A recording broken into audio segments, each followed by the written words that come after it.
BFM Business. C'est votre argent, Marc Fiorentino. Et on va parler d'un sujet qui vous touche. Ah là là, particulièrement surtout là, ce week-end là, vous êtes chez vous, vous allez dans votre maison de campagne et vous pensez à quelque chose, comme toujours, comme tous les Français, c'est l'immobilier. Vous vous dites, est-ce que l'immobilier va baisser, est-ce qu'il va monter, est-ce que c'est toujours une valeur refuge? Eh bien, on va répondre à cette question, voilà. J'ai demandé à 3 spécialistes du sujet de nous guider. Henri Buzy-Cazot, vous êtes président de l'Institut du Management des Services Immobiliers. Est-ce qu'en quelques secondes, vous pouvez me dire ce que c'est? C'est l'un des principaux établissements de formation des futurs professionnels et qui fait aussi de la formation continue pour les agents immobiliers, les administrateurs de biens, les promoteurs. Très bien, au moins c'est clair. Pour ceux qui nous écoutent et qui ne nous voient pas, vous avez une très belle cravate rose. Je vous en remercie. Est-ce que c'est pour nous dire que ça va repartir sur l'immobilier? Très clairement, je lutte contre l'abattement collectif et les discours sombres sur l'immobilier. Donc ce n'est pas un hasard. Ça n'est pas un hasard. Guy Marty, vous êtes directeur général de l'Institut de l'épargne immobilière et foncière. Il y a beaucoup d'instituts là, dans ce secteur. Alors c'est quoi? Bon, Il est meilleur que le sien ou pas? On ne fait pas tout la même chose. D'accord. Nous sommes observatoire économique dédié à l'immobilier. Et on étudie 2 grands sujets. D'un côté, les marchés, logements, bureaux, etc. Et de l'autre, les fonds immobiliers. Les CPI, les OPCI, les sociétés foncières cotées en bourse, etc. Très bien. Observatoire. Observatoire, pur. Donc vous observez. On observe et on raconte. Donc on va avoir le fruit de vos observations. Éric Alouche, est-ce que vous observez, vous êtes directeur exécutif d'ERA Immobilier? Alors nous observons, nous sommes sur le terrain. Donc des acteurs. Des acteurs. Donc le réseau ERA Immobilier est un réseau international, présent dans plus de 40 pays dans le monde et dans 14 pays en Europe, avec environ 350 agences en France. C'est clair. Alors on vous a demandé si vous pensiez que c'était le moment d'acheter. Écoutez.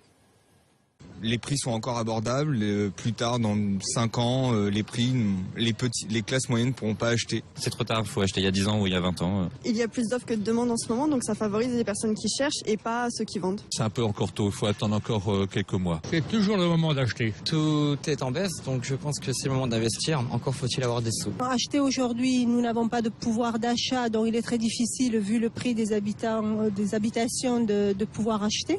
Le pouvoir d'achat des gens commence à baisser et puis le prix des loyers, le prix du mètre carré baisse aussi. Donc c'est le moment d'investir, effectivement. La conjoncture finalement n'a pas forcément d'importance parce que si on a décidé d'acheter, que les prix soient bas ou hauts, on le fera quand même parce qu'on n'a pas forcément envie d'attendre et qu'on ne saura pas si ça sera mieux dans quelques années. Intéressant, hein, pas mal de réactions. Oui. Alors d'abord, j'ai envie de vous poser une question toute simple parce que moi je ne m'y retrouve pas avec les chiffres des notaires, les agences qui publient leurs propres chiffres, les observatoires. Une question toute simple. Est-ce que l'immobilier, Guy Marty, en France, baisse ou pas? Voilà, ça c'est simple comme question. Est-ce que je peux avoir une réponse claire? Oui. Alors, la question est simple, sauf qu'il y a dedans un mot qui sème la confusion. Quand vous dites « est-ce que l'immobilier baisse ?» Il n'y a pas un... L'immobilier résidentiel, on parle déjà. Il n'y a pas un marché du logement en France, il y a des marchés du logement. Donc, il y a des marchés qui baissent et il y a des marchés qui sont tendus. Alors, globalement, du fait des conditions économiques, aujourd'hui, la baisse est un peu plus générale, alors très faible à certains endroits, beaucoup plus importante à d'autres. Le neuf, notamment, se négocie, mais il faut faire très attention. Quand vous dites que le neuf se négocie, ça veut dire que le neuf est en baisse. Oui, c'est-à-dire que le neuf, si vous voulez, il y a des propositions déjà à un certain prix, et puis on sait que les promoteurs sont prêts à descendre un petit peu. Bon, mais, en gros, oui, il y a une légère baisse aujourd'hui, mais avec des disparités considérables d'une ville à l'autre. Alors, est-ce qu'il faut distinguer, vous êtes sur le terrain en ce moment, qu'est-ce qui se vend, qu'est-ce qui se vend pas, dans quelle ville? Est-ce que vous pouvez nous donner une sorte de photographie un peu, puisqu'on a bien compris qu'on ne pouvait pas parler de l'immobilier résidentiel comme un tout et qu'il faut donc découper. Alors, est-ce que vous pouvez nous découper ça déjà par région, par zone? Alors, c'est un petit peu difficile parce qu'effectivement, ça change en fonction des périodes. On va dire sur Paris, on a une stabilité qui est quasi constante. Est-ce que c'est le cas parce qu'on est en train de nous dire qu'en 2015, j'ai lu, le prix du mètre carré va descendre en dessous de 8 000 € pour la première fois depuis pas mal de temps? Même à Paris, on a une inflexion. Même à Paris. Donc ça, vous le ressentez? C'est le dernier marché qui réagit en général parce que la résistance, effectivement, c'est un marché tendu et beaucoup plus forte à Paris ou en première couronne que dans une ville moyenne. Donc c'est le dernier marché à rétroagir aux conditions. Mais il baisse, oui. On est dans un schéma, enfin on ne sait pas trop, parce que si vous voulez, on entend tellement de choses et il y a eu tellement de prévisions qui ont été faites dans ce domaine-là. Moi je dirais plutôt qu'on est dans un schéma de stabilité, peut-être légèrement baissier, mais il y a tellement de paramètres qui peuvent intervenir, vous savez, les paramètres politiques, tout ce qui peut se passer dans le monde, également des taux d'intérêt qui effectivement risquent de changer la donne. Mais aujourd'hui, on est dans un schéma, je dirais, donc de Paris, stabilité légèrement à la baisse, les grandes villes de province. Alors les grandes villes de province, là aussi, ça dépend. Il y a des données qui diffèrent suivant les endroits, suivant les lieux. Vous avez des disparités. Alors j'ai pas les détails, j'ai pas pris les détails ici, mais vous avez des disparités. Peut-être que vous les avez. Vous les avez. Est-ce que je peux Monsieur Marty, allez-y, dire quelque chose d'un peu brutal? Est-ce que c'est la question importante, si je puis me permettre? Oui. C'est-à-dire, quand on achète aujourd'hui, on achète pour 10, 15, 20 ans.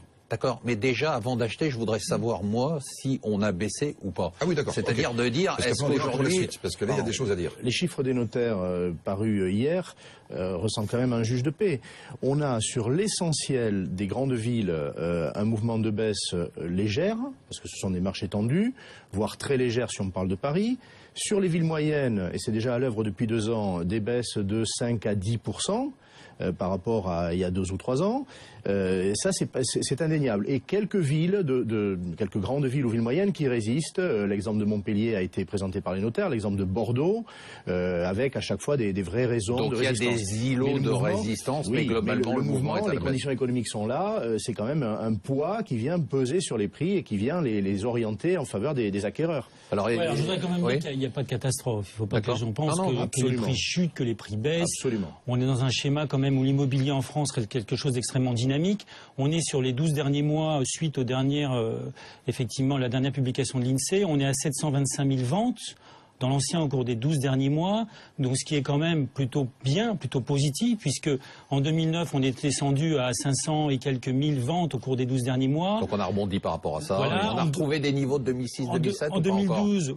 Non. On a retrouvé des niveaux tout à fait cohérents. En 2012, on était à plus de 840 000 ventes, et là on est à 725. Vous voyez, donc pas de catastrophe. Les prix quand même restent stables. On est dans un schéma où l'immobilier est quelque chose qui fonctionne bien compte tenu de la conjoncture globale, qui résiste bien. Et les prix resolvabilisent la demande, comme on dit. C'est-à-dire on se rapproche de ce que peuvent faire les ménages. D'où un marché qui fonctionne, qui se débloque. Alors maintenant, on va parler d'avenir. Alors il y a un secteur qui m'intéresse plus particulièrement. C'est la maison près de La Fontaine, c'est-à-dire les maisons, les résidences secondaires. Ça, c'est mort ou pas? C'est un marché qui a été affecté parce qu'on n'est pas sur un marché de besoin. L'essentiel, pratiquement les 9/10 des transactions, ce sont des besoins qui viennent être satisfaits. Parce qu'on déménage, parce qu'on se sépare, on se marie, parce qu'il y a un décès. On ne peut pas faire autrement. On peut différer, mais on le fait. La résidence secondaire, comme l'investissement locatif, ce sont des choix luxueux, si je puis dire. Donc c'est le marché qui trinque le plus vite lorsque l'économie se dégrade. Et puis il faut reconnaître aussi qu'une récente annonce d'une taxation sur la résidence est venue encore donner un coup de froid sur un marché qui n'en avait pas besoin. Voilà. Monsieur Alouche, vous confirmez? Je confirme. Moi je dirais halte aux taxations. Si on veut dynamiser ce secteur du logement, qui est un secteur clé, il ne faut pas faire peur aux gens, tout simplement. Et sur les résidences secondaires, vous confirmez? Sur les résidences secondaires, effectivement, dans des périodes un peu tendues, tout ce qui est confort, tout ce qui est un petit peu supplément et qui n'est pas des besoins, effectivement, pâtit de cette situation. Après, on a le super luxe qui, lui, reste un petit peu en dehors des conjonctures parce qu'on a toujours des gens qui ont de l'argent. Mais effectivement, dans cette période-là, c'est clair que les résidences secondaires pâtissent. Alors, Guy Marty, vous attendiez cette question. Est-ce que c'est le moment d'acheter? Est-ce qu'il faut acheter de l'immobilier résidentiel? Alors, j'attendais, oui, la question, surtout pour pouvoir un peu basculer vers l'avenir, si vous voulez, parce que il y a 2 choses qui se passent. Bon, on connaît le contexte d'aujourd'hui, avec une énorme inconnue macroéconomique, mais des taux d'intérêt très faibles. Donc ça, les taux d'intérêt sont en train de sauver, on pourrait dire, la comparaison entre le remboursement mensuel de crédit et le loyer. Heureusement qu'il y a ça. Bon, maintenant, pour l'avenir, il faut juste savoir que dans les 15 années qui viennent, c'est-à-dire d'ici à 2030, il y a 3 500 000 ménages en plus. Et la grande question qui peut se poser différemment pour le ministre du Logement et pour nous, c'est que la puissance publique est devant une impasse. Aujourd'hui, on n'arrive pas à construire. Et si on se dit, dans 15 ans, il faut construire autant que cela, ça veut dire qu'on devrait aujourd'hui, à l'échelle nationale, prendre des mesures pour pouvoir aller vers l'avant. Ce qui n'est pas le cas. Ce qui n'est pas le cas du tout. Au lieu de ça, on fait de jour le jour. Bon, on peut. On construit peu ou peu, et surtout, les politiques du logement sont très court-termistes. Vous savez qu'en 70 ans, on a eu 46 ministres du logement. Donc si on continue comme ça, le marché sera de plus en plus tendu. Donc face à cet inconnu et macroéconomique et politique, il y a une réalité qui est, et il y a une croissance démographique qui va aller à certains endroits. Donc j'ai envie de dire, acheter dans les endroits où l'INSEE nous dit ou dans les villes, etc., où l'INSEE nous dit qu'il y aura beaucoup plus de monde dans 15 ans, ça ne peut pas être un mauvais calcul. Exemple, toutes les villes aujourd'hui tendues. Hein. J'ai une petite liste là, mais si vous prenez si vous prenez Marseille, Montpellier, Toulouse, Bordeaux, Grenoble, Nantes, Lyon, ce sont des villes qui ont, je dirais, tout pour elles du point de vue marché. Vous savez, c'est facile de comprendre qu'il y a des villes qui ont une attractivité économique, donc qui attirent de l'emploi, ça donne un certain niveau de vie, ça donne une certaine économie, donc un certain marché du logement. Vous prenez des villes purement administratives, par exemple. Ça donne des loyers, enfin des salaires, par exemple, plus faibles, mais beaucoup plus stables. Ça donne un marché du logement différent. Et donc, dans les leaders ou dans les dynamiques, il y a un certain nombre de villes. Et quelque part, il faut prendre la carte de l'INSEE et puis investir là. Henri Buzicazo, l'idée par rapport à ça, est-ce qu'on investit aujourd'hui? Est-ce que les gens qui nous écoutent et qui ont les moyens d'acheter de l'immobilier, vous leur dites allez-y? Ils ont tout lieu de le faire. Un marché baissier, des taux d'intérêt extrêmement bas, ils n'en finissent pas de baisser. Ça déjà, ce sont deux leviers puissants. Et ce que dit Guy Marty est très important. Le problème de l'investissement immobilier, c'est sa complexité. Bon, ça doit justifier aussi le petit débat qu'on a aujourd'hui. Il est difficile d'y voir clair et il faut le faire de manière très très fine. Les villes à potentiel économique, démographique, il faut y aller. Et dans ces villes, il y a encore un espoir de plus-value. On dit aussi aujourd'hui, les prix ayant augmenté, même à 2 chiffres certaines années, depuis 15 ans, il n'y aura plus jamais de plus-value. C'est totalement faux. À Paris, c'est totalement faux.